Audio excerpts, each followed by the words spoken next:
Greetings, friends, and welcome back. Today there are a number of things that I'd like to talk about which seem, on the face of them, to be completely unrelated. I'm going to begin this arbitrary concatenation of disparate subjects by talking about experience. Now, we often hear that experience is the best teacher, and I have some experience in this question, so I'd like to contribute my thoughts. From there, I'd like to go on a little bit to talk about luck and fortune and the wheel thereof. Inevitably, I'll come back to science and modernity.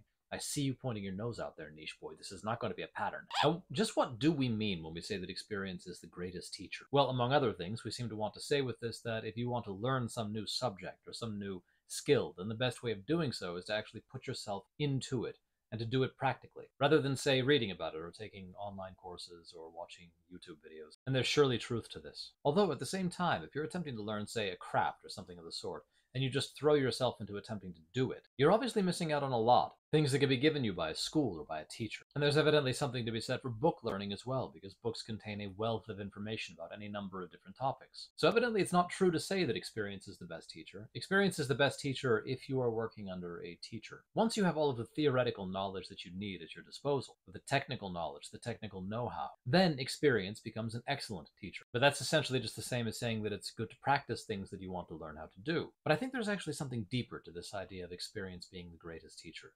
Something that we imply rather than state with this proposition. Indeed, I think with it we're actually talking about something different from technical knowledge. I think we're actually talking about something nearer to what we call life experience. Something nearer to what we call wisdom. If you are alive long enough and you live in sufficiently various enough of circumstances and you know yourself well enough, thanks to this living, this life, you'll have a better idea about the conditions and the ways of life than people who've not lived at all. People, for instance, who have secluded themselves in some way or another or closed themselves off to the world. There's an invitation here to openness, to life itself. An idea that the more experience you have with other human beings, the more experiences you have of success and failure in the world around you, the more social circumstances and situations that you live through, the more you will know about our human life itself. And this seems to be a much more intricate and involved proposition than just the idea that you should practice something to learn how to do it. Or maybe it's related in a way. It's almost as if we're saying the only way that you can become a good human being is if you actually throw yourself into the midst of things and practice being a good human being in the world. This is an experience then which carries a variety of different kinds of lessons. These are moral lessons, lessons about the way that it's right to live and to interact with other human beings. Lessons about how to attain the things that you want in life, and how not to. So when we say that this experience is a great teacher, what are we really saying? Should a person just haphazardly go out into the world and attempt to do anything that comes his way in order to acquire this experience, in order to benefit from this experience? There was a film once, and its name escapes me, and there was an actor in this film. Anyway, the premise of the film was that this person had to say yes to every single thing that was proposed to, and it tracked his life over the course of, I think, a day. Do you see how pristinely clear my memory is? See, this is the mental space in which I live day by day. Is it any wonder that I come up with videos like this? Anyway, the idea behind this story is that interesting things begin to happen to you if you break out of the usual routine of your life and you try to open yourself to new kinds of experiences. But you also open yourself potentially to disaster. It's a good thing, for instance, that nobody suggested to this person that they should go bungee jumping without a bungee cord. Or, I don't know, taking psychedelic drugs in the middle of the Capitol building or something. There is a limit to the properness of experience. We all of us draw a line sooner or later. No single man can or should experience everything that there is to experience in the world. So we're evidently talking about a certain kind of experience when we say that experience is the greatest teacher, not experience as such. We're talking about good experience. The problem is, how can you evaluate what is a good experience as opposed to a bad experience, particularly if it is experience itself, which is supposed to be teaching you? And I think it's interesting and not at all surprising that many of the same people who adhere to this view of experience being the greatest teacher also tend toward views of things like synchronicity, serendipity, a kind of golden line that's set out before them in life that they can follow if they have sufficient intuition and sufficient sensitivity to it. A whole series of events that come to them and to them personally, and that reveal themselves to them personally, and that are almost given to them by some kind of a divine or supernatural power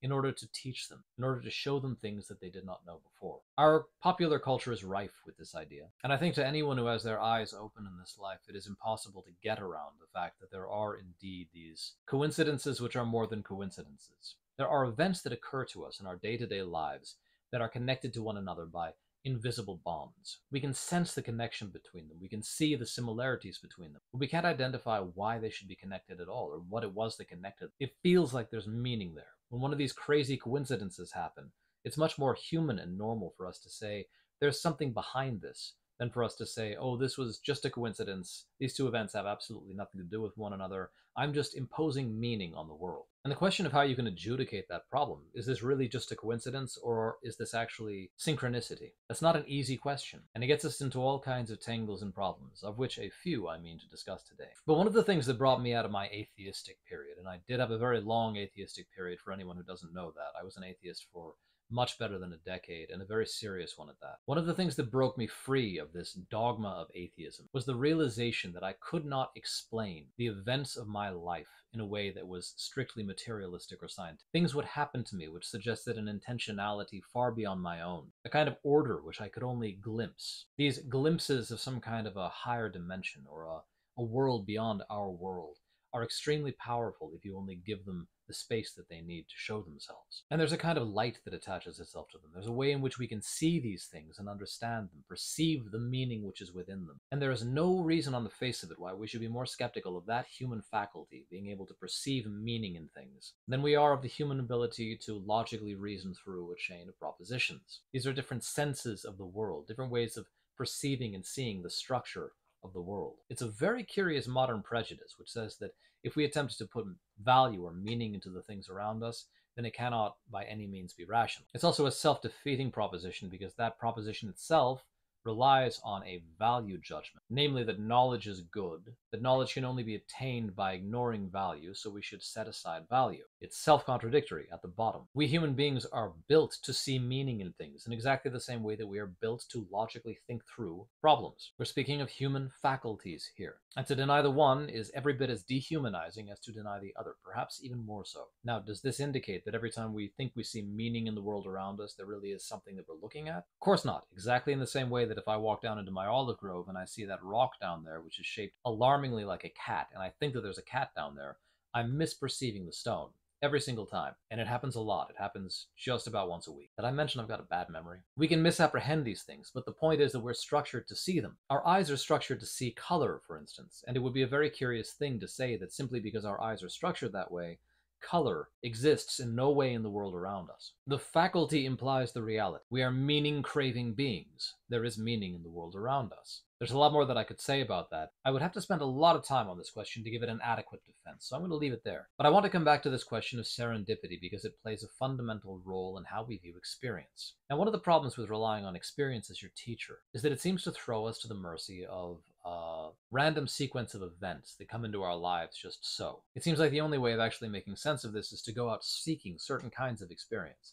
But again, in that case, we're not relying on experience as a teacher. We already know in some kind of a way what it is we're looking for. Yet all of us have been surprised in life again and again and again. We all have experiences in which something catches us off guard in our lives, and that very act of being caught unawares is what leads us to new levels of knowledge, new levels of awareness. So if we're going to submit to experience as a teacher, then we have to submit to experience rather blindly. There's a kind of faith involved in this, namely that the experiences that we need are going to come to us. So the question arises spontaneously, what is experience? I mean, is it just this arbitrary assemblage of objects surrounding me that form events that then impress themselves on me? Am I at the whim of just a completely chaotic and ungovernable stream of accident? Or is something in some way guiding these experiences, guiding me to the experiences that I need? Or am I somewhere caught in the middle of these two states? And this is an important question because our response to it is going to determine our degree and our kind of openness to the world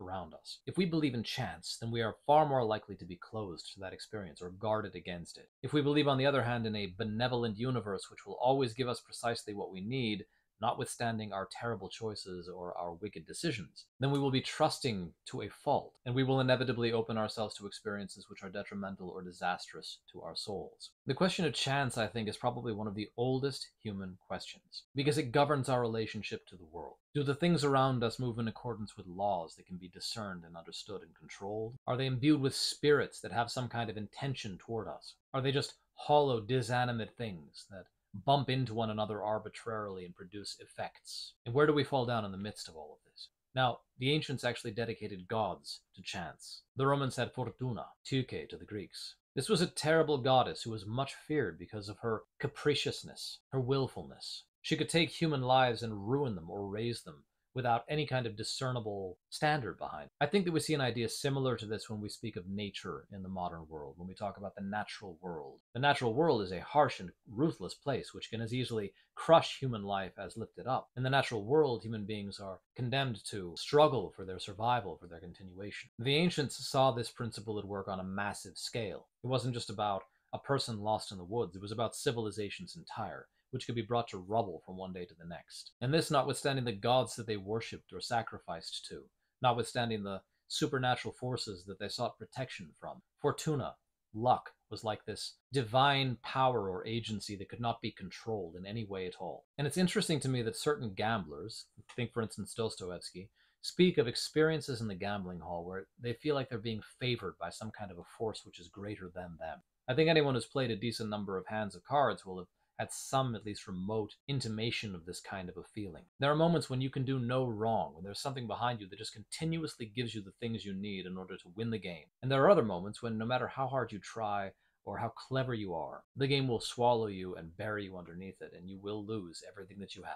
This experience can be magnified to entire lives. I had a great uncle, for instance, whom I only met once, but he was described to me as being an unlucky man. It was as if everything that he tried just went wrong. Disaster on disaster befell him. All of his ventures ended in ruin. All of his mundane hopes were crushed in one way or another. He'd come up with improbable sicknesses and things of this sort. Think as well of the people who were struck by lightning 2 or 3 times. There have been cases. It's almost as if some kind of a fey hand is governing the destiny of these people and is pointing them out for some kind of a fall. And it's easy to see how one could conclude from this that there are indeed these ungovernable forces at work in the world which are manipulating us and changing our paths and deciding on our rise or our fall with a terrifying and tyrannical arbitrariness. This idea of Fortuna reflects that. And it's interesting to see the ways in which she's described in some of these ancient and indeed even some of these modern sources. She is not flattered by them. Fortuna caica est. Fortune is blind. This was not meant as a compliment. This was meant to indicate that she has no discrimination in who she decides to ruin or who she decides to favor. Now, this idea of luck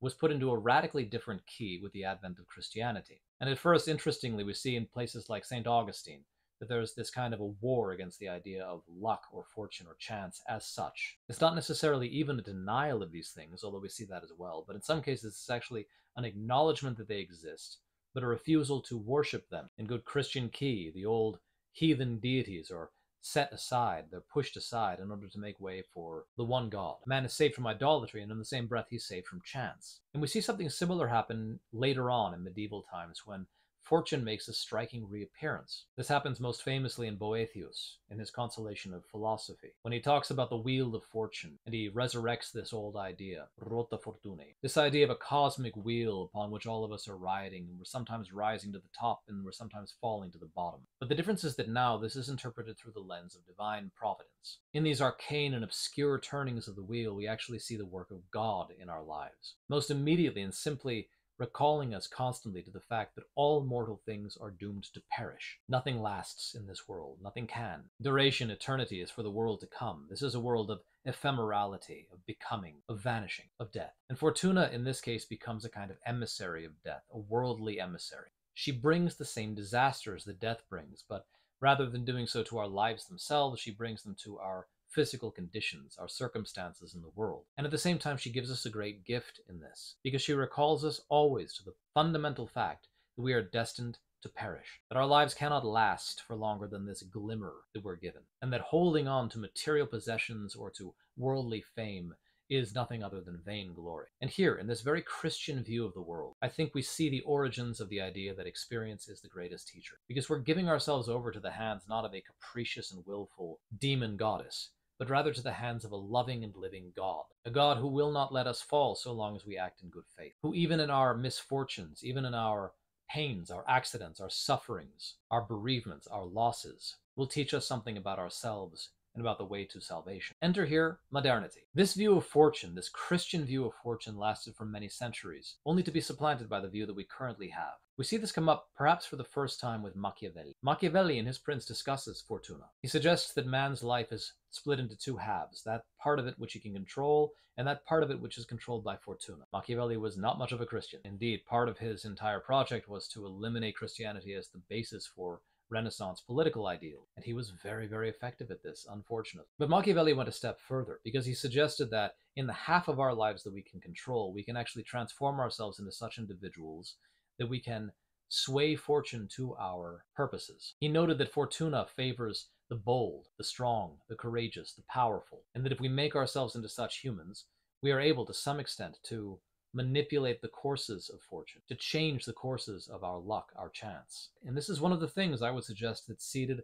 the scientific revolution. Science is nothing other than an attempt to gain power over the world, and that means nothing other than an attempt to eliminate luck, chance, fortune from human affairs. This is true from the very method of science, which works in variables and variable isolation, a very controlled environment, all the way through to its products, its final flowering and things like technology. And we're seeing this today more than ever with artificial intelligence. I see you, niche boy. I know I keep coming back to this topic. This is not my niche. You stay away from me. Just go on, get, shoot. Go on, get at it, go, get. But I come back to this repeatedly because it is so momentous for our situation in the world. And I think that we have to really confront this with both hands. We are living in a world which wants to absolutely eradicate any kind of chance of disaster. The ultimate goal of this, of course, is to overcome death. But long before we get to that point, which is not an easy hill to climb, we begin by controlling everything that we can in the world. Our environments, the temperature of the rooms in which we live, our diets, our health, our psychologies, the way that we interact with one another, our schedules. Time has been controlled down to the very second. Things are moving so much faster now because we have managed to divide time into such precise units of measurement. We want to control distance as well, breaking through these barriers by the means of the technology that we're presently using, you and I, right now in this moment. And all of this infuses us with this sense that we have a command over our lives, an ability to control our lives that was in the past considered not only impossible, but absolutely mad. I would submit that all of us who are born into today's world, as long as we haven't really submitted a great many ideas to careful scrutiny, on some level of our beings believe that it is possible to eliminate human suffering. There is a way in which human suffering presents itself to us, not as a necessity of our existence, but as something superfluous thereto, something that comes on us and that we can in some way or other ward off or eliminate. The quest for happiness is an example of this, the idea that we have a right to happiness. And this orients us in the world, and it changes our behavior, it changes our relation to one another, it changes our relation to every facet of our existence, from marriage to education to what we eat for breakfast. And in the last analysis, if what I've said bears any weight at all, this modern venture is a war against God, because fortuna is not just some accidental feature of the world around us. Fortuna, chance, luck are agents of a divine teaching in our lives. And see, this is where we come back to experience. What does it mean to treat experience as a teacher? It means that we do not attempt to control everything that we experience. It means that we allow into our lives the spontaneity of the world. It means that we accept that that spontaneity will bring us pain. It means that we are intent not on avoiding suffering, but from learning from it. We become fuller human beings thereby. We grow into our humanity in a way that we can't if we attempt to just sideline all of these things and pretend like they don't need to exist. I could wish nothing better on the modern world than that luck made a reappearance among us, and it inevitably will, because the attempt to structure and order existence as such is doomed to failure. The attempt to establish world peace will inevitably lead to war. The attempt to eradicate world hunger will inevitably lead to famines such as we've never known before. The attempt to destroy disease or terrorism or poverty will only lead to more of the same. That is, so long as we attempt to do these things on the understanding that it is we who master these phenomena. It is, of course, a good thing to try to eliminate evils in human life, whatever they might be. But if we do not do so in a living faith in a power far vaster than our own, then all we are doing is attempting to establish ourselves as the masters of the universe. We, who cannot even keep our own souls in order, want to control and govern everything. That is a dangerous game, and one that is destined to lead to catastrophe. So what does it mean, then, to embrace experience as a teacher?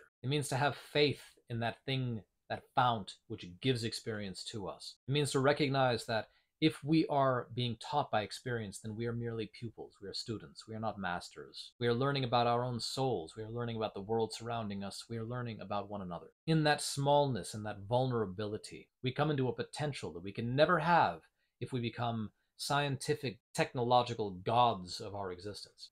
Nothing will so surely ruin humanity's true power than an attempt to make us all-powerful. So on a day-to-day basis, what does this mean? It doesn't mean going with the flow. Just go with the flow, man. Just flow with the go. You just got to get out there and flow. It's not what I'm talking about. Going with the flow is just a way of surrendering ourselves and our agency and our ability to learn. What I mean rather is vigilance, coming at the world with an awareness and open eyes, trying to fit all of these pieces together and understand the meaning and the purpose behind them. Being much more the humble recipients of these gifts than their architects. And as I discussed in my last video, attempting to resist this current attempt which is being made to structure and order our lives to such a degree of precision and accuracy that all of the vitality and the spontaneous life is actually just squeezed out of them. Be aware of the modern monomania for control. It exists within all of us. It is a part of all of us because we're born into this time. We're born into this worldview, this way of seeing things. But we can break free of it.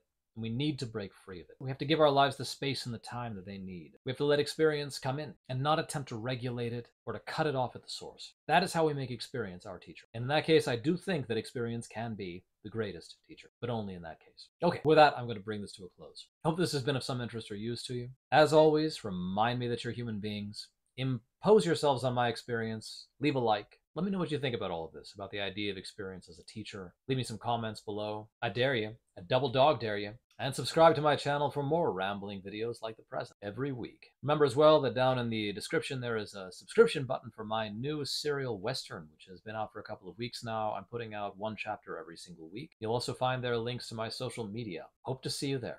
And with that, thank you and farewell.